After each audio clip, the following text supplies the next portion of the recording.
Welcome back students. Part number 8 fundamental theorem. Fundamental का मतलब होता है बेसिक थ्योरम जो हर क्वेश्चंस में अप्लाई होती है। आप प्लस 2 के अंदर डेफिनेट इंटीग्रल में फंडामेंटल थ्योरम करके आए, लिमिट्स पुटिंग करते थे, upper limit minus lower limit, वो फंडामेंटल कॉन्सेप्ट था। तो फंडामेंटल कॉन्सेप्ट का मतलब होता है बेसिक कॉन्सेप्ट जो हर थ्योरम में हम यूज कर सकते हैं, क्वेश्चंस में हम यूज कर सकते हैं फ्रीक्वेंटली। तो ये मैंने 1 2 3 पार्ट्स में बना दिया। कहता अगर राइमन इंटीग्रेबल है फंक्शन और कैपिटल एफ डिफरेंशिएबल फंक्शन है और डेरिवेटिव स्मॉल एफ एक्स के इक्वल है, इसका डेरिवेटिव लो और वो एफ एक्स के इक्वल बन जाए, तो ये चीज आपको प्रूव करके दिखानी है। आपकी बुक में 1 2 3 नहीं दे रखा, आपकी बुक में डायरेक्ट दे रखा है एफ राइमन इंटीग्रेबल है एंड डिफरेंशिएबल है सच दैट दिस है। मैंने इसको पॉइंट्स में इसी करके बताया है ताकि आपको इजीली याद हो जाए। फंडामेंटल थ्योरम ऐसे याद करनी है। तो एक एक स्टेप लेके चलेंगे। सबसे पहले पहला स्टेप, एफ राइमन इंटीग्रेबल है ए बी के। सिंस अगर एफ कोई राइमन इंटीग्रेबल है ए बी के, तो राइमन इंटीग्रेबल में क्या होएगा, पार्टीशन होएगी। For given epsilon positive, for given epsilon positive there exist a partition P such on A B such that A B. तो क्या होएगी partition P A x naught x one up to Son x के minus one x के। किसी ने आई लेके करना है, आई लेके कर सकता है, एस लेके करना है, आर लेके करना है, वो भी लेके कर सकता है। वेयर डेल्टा के इज इक्वल टू एक्स के माइनस वन एक्स के। कई बुक्स में ना लेस देन दे रखा होता है, मैं इसको डायरेक्ट लिखना पसंद करता हूं। उसके बाद क्या आता है, एफ बी ए डिफरेंशिएबल फंक्शन, जो गिवन है वही लेके चलते हैं। Also F x be a differentiable function, differentiable function on A B. आपको एक थ्योरम की है, डिफरेंशिएबिलिटी इंप्लाइज कंटिन्यूटी। आप प्लस 2 में करके आए हो। Differentiate we know that differentiability implies continuity, therefore F x be a continuous function on A B. ये आप थ्योरम मेरी डिफरेंशिएबिलिटी और कंटिन्यूटी वाली वीडियो देख सकते हो प्लस 2 की, उसके अंदर मैंने प्रॉपरली बताया हुआ। क्वेश्चंस भी आप करके आए हो प्लस 2 में। अब आगे देखते हैं, अगर ये डिफरेंशिएबल है कंटिन्यूअस है, दोनों चीजें होगी ना, therefore F x is a differentiable and continuous function on A B. अगर कोई फंक्शन डिफरेंशिएबल भी हो, कंटिन्यूअस हो, तो लैग्रेंजे मीन वैल्यू थ्योरम बोलती है, बाय लैग्रेंजे मीन वैल्यू थ्योरम बोलती है। कौन सा इंटरवल लिया है, डेल्टा के लिया है, एफ एक्स के माइनस वन बाय एक्स के minus one is equal to F dash T के। आप जीटा के भी लिख सकते हो, मैं टी के पसंद करता हूं लिखना। लैग्रेंजे मीन वैल्यू थ्योरम डेल्टा के ऊपर लगती है। बस खत्म हो गया, इसको वहां ले जाओ। और एक स्टेप फालतू लिख दूंगा, एफ डैश टी के, इसको डेल्टा के लिख सकते हैं बस। टेकिंग समेशन के वेरी फ्रॉम 1 से n on both sides, taking summation के varies from 1 to n on both side, के वेरी फ्रॉम 1 से n एफ एक्स के माइनस वन, के वेरी फ्रॉम 1 से n एफ डैश टी के डेल्टा के। लिमिट्स पुट कर दो इसके अंदर। आप देख सकते हो पहला स्टेप है उसकी डेफिनेशन लगाई, सेकंड स्टेप है उसकी डेफिनेशन लगाई। Differentiability implies continuous. अगर कोई फंक्शन डिफरेंशिएबल भी हो और कंटिन्यूअस भी हो तो लैग्रेंजे मीन वैल्यू थ्योरम होल्ड करती है। आप बीएससी 1 में मीन वैल्यू थ्योरम एक चैप्टर करके आए हो जिसके अंदर लैग्रेंजे मीन वैल्यू थ्योरम थी, रोल्स थ्योरम थी, टेलर थ्योरम, मैक्लोरियन थ्योरम। आप मेरी वीडियो देख सकते हो, उसके ऊपर प्रॉपर वीडियो बनी होगी के की वैल्यू पुट कर दो, f(x1 minus f(x0) plus 2 put करो, f(x2 माइनस f(x1), 3 पुट करो, f(x3 माइनस f(x2), ऐसे करते करते करते करते लास्ट एलिमेंट आएगा fxn माइनस 1। तो ये किसके इक्वल है, समेशन के वेरी फ्रॉम 1 से n f डैश टी के डेल्टा के। अब ध्यान से देखोगे तो ये सारी चीज़ कटिंग हो जाएगी, तो बचेगा सिर्फ ये दोनों चीज़ें, f(xn माइनस f(x0) समेशन के वेरी फ्रॉम 1 से n f डैश टी के डेल्टा के।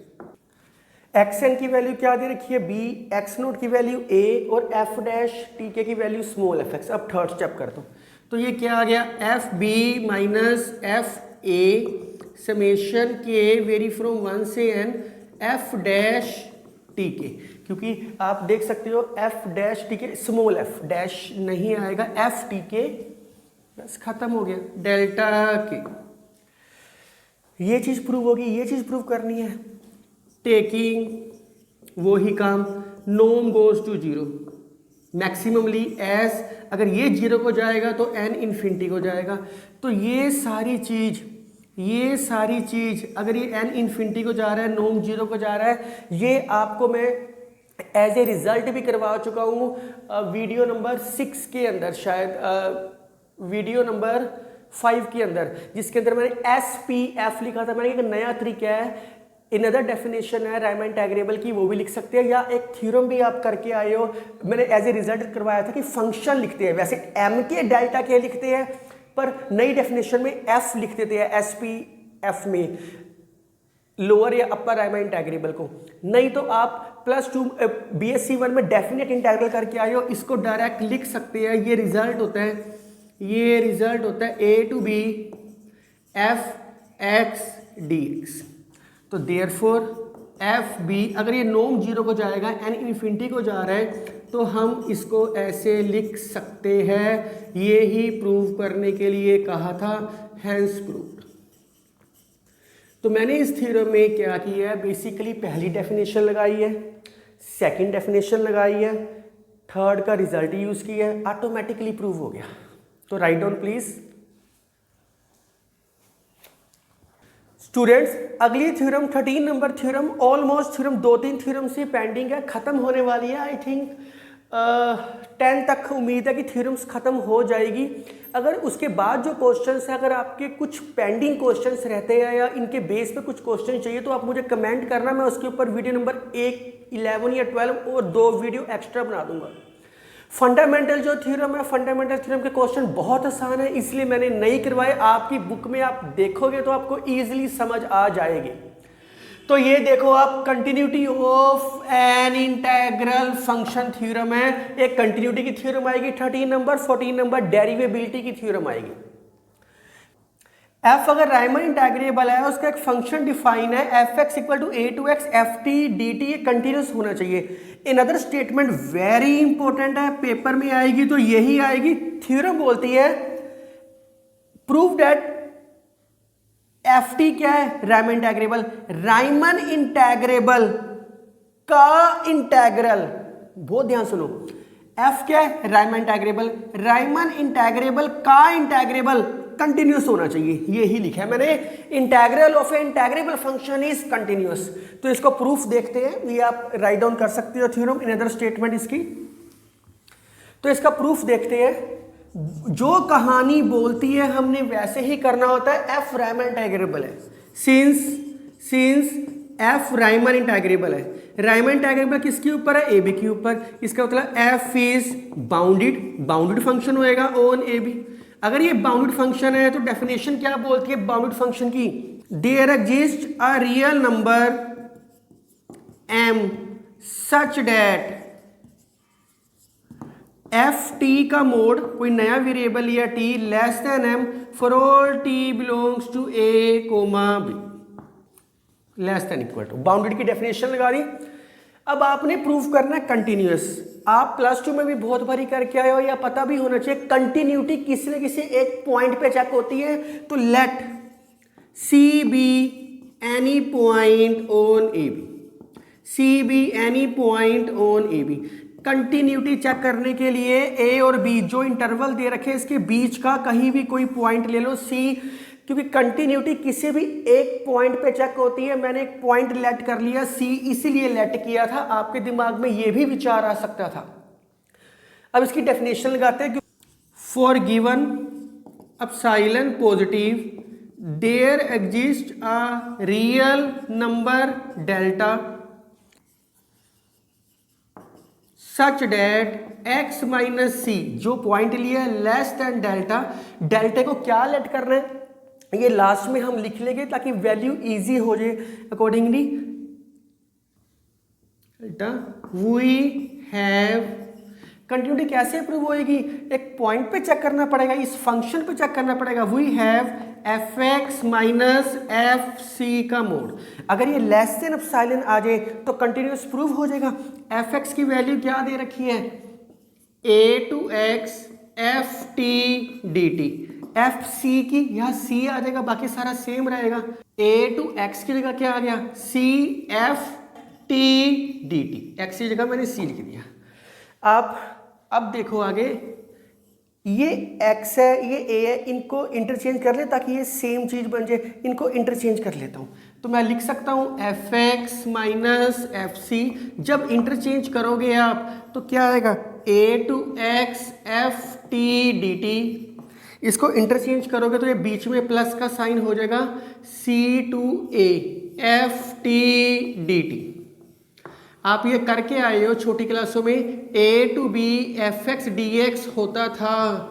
तो इसको अगर लिमिट इंटरचेंज करेंगे अपर लोअर लोअर अपर तो नेगेटिव साइन बाहर आता है। ये आप करके आए हो, प्लस टू के डेफिनेट इंटीग्रल में करके आए हो। इनको कंबाइन कर दो, c to a to x। तो मैं इसको कंबाइंड करके लिख सकता हूं, बड़ा इजीली लिख सकता हूं, c to x F T D T. आपने एक रिजल्ट और किया हुआ है, आपने किया है अगर राइमन इंटीग्रेबल है f a to b f x d x का मोड, इसको लिख सकते हैं less than equal to a to b. As a result याद कर लो, एफ एक्स का मोड डी एक्स अंदर मोड लेके जा सकते हैं। अगर एफ राइमन इंटीग्रेबल है, एफ मोड भी राइमन इंटीग्रेबल है, तो ये कंडीशन होल्ड करती है।